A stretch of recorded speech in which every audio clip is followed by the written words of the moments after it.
নমস্কার বন্ধুরা, আমি আজকে আবার চলে এসেছি একটা অন্যরকম রেসিপি নিয়ে। তো অন্যরকম যে একটা ঘরোয়া রেসিপি, সেটা হলো পালং শাক করব। পালং শাকের আমি তরকারি করব। এই ঠান্ডার দিনে অনেক রকম সবজি থাকে, সেই সবজি দিয়ে কিন্তু পালং শাক যে কোনো শাক সবজি প্রচুর ওঠে। তো এখন কিন্তু সেই অনেক রকম সবজি দিয়ে আমি শাকের তরকারিটা করব। তো কে কে পালং শাকের তরকারিটা খাও, আমি আমি করছি, এভাবে কে কে করো সেটা আমি রেসিপিটা দেখাচ্ছি। পালং শাকগুলো আমি সব ধুয়ে নিয়েছি, আর এখানে বেগুনটাও আমার ভাজা হয়ে গেছে, আর বড়ি ফুলকপি ভেজে রেখেছি। বেগুনটা আমি এখন উঠিয়ে নেব।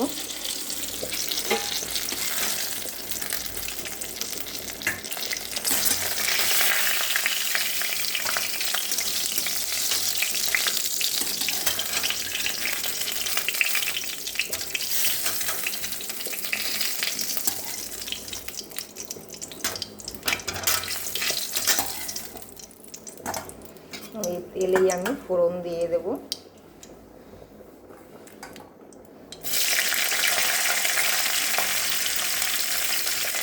কাঁচা লঙ্কা আর হলো পাঁচফোড়ন। যেহেতু আমি তরকারি করছি সেহেতু আমি এখানে কাঁচা লঙ্কা পাঁচফোড়নে দিচ্ছি। শাক করলে যে শুকনো লঙ্কা কালো জিরা দিয়ে করি, তো তরকারিটা করলে আমি এটাই করব।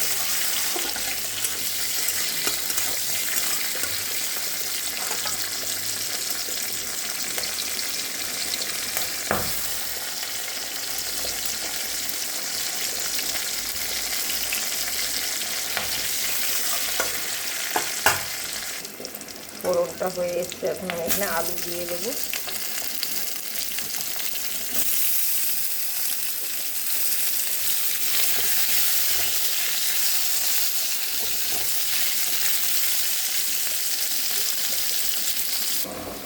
আলু ভাজা হয়ে গেছে, এখন শাকগুলো দিয়ে দেবো।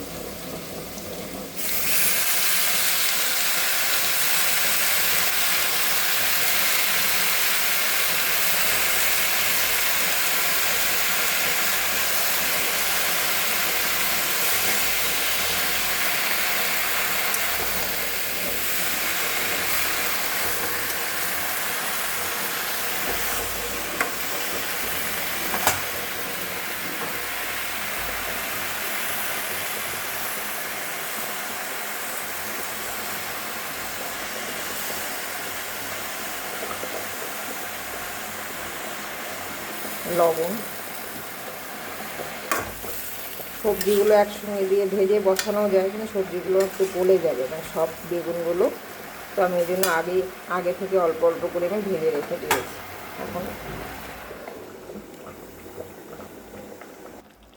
শাকটাতে কিন্তু অনেকটা জল চলে এসছে। আমি এখন কিন্তু ফুলকপিগুলো দিয়ে দিই, নাহলে ফুলকপিগুলো সেদ্ধ হবে না। ওগুলো পরে দেবো, ফুলকপিটা দিয়ে দিচ্ছি।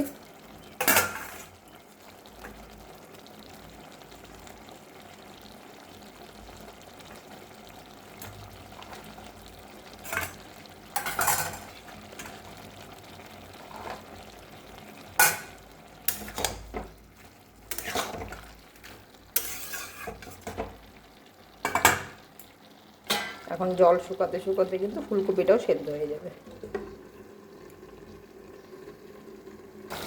শাকটা অনেকটা হয়ে এসছে, তো আমি এখন আগে বড়িগুলো দিয়ে দিচ্ছি, আর অল্প মটরশুঁটি দিয়ে দেবো। আমার এটা ফ্রোজেন করা মটরশুঁটির জন্য আমি পরে দিচ্ছি, কেউ যদি দিতে চাও তো শাকের সঙ্গে একসঙ্গে দিয়ে দেবে। এটা আমার ফ্রোজেন করা, তো এটা সেদ্ধ করাই থাকে। আমি গরম জল করে রেখেছি, এটা ভাজা ভাজা হয়ে গেলে আমি এটাতে গরম জল দিয়ে দেবো।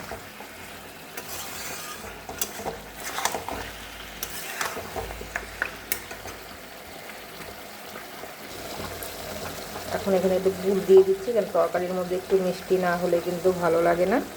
তো কেউ চিনি দিলে দিতে পারো, আমি তো গুড় দিই।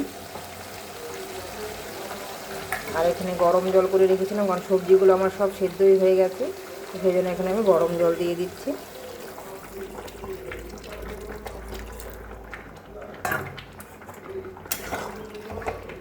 বড়িটা একটু সেদ্ধ হবে, আর অল্প আদা বাটা দেবো। ব্যাস, এখানে আর কোনো রকমের মশলা ইউজ হবে না।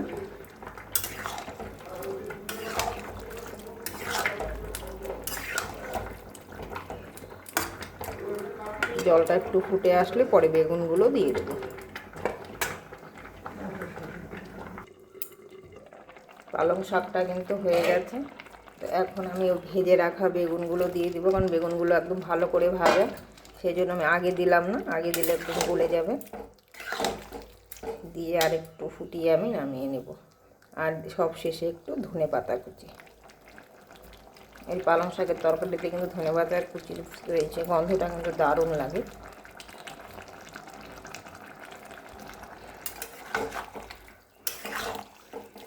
একটু ফুটে আসলেই আমি কিন্তু এটাকে নামিয়ে নেব, আর কিচ্ছু দেবো না, আমার সব কমপ্লিট হয়ে গেছে।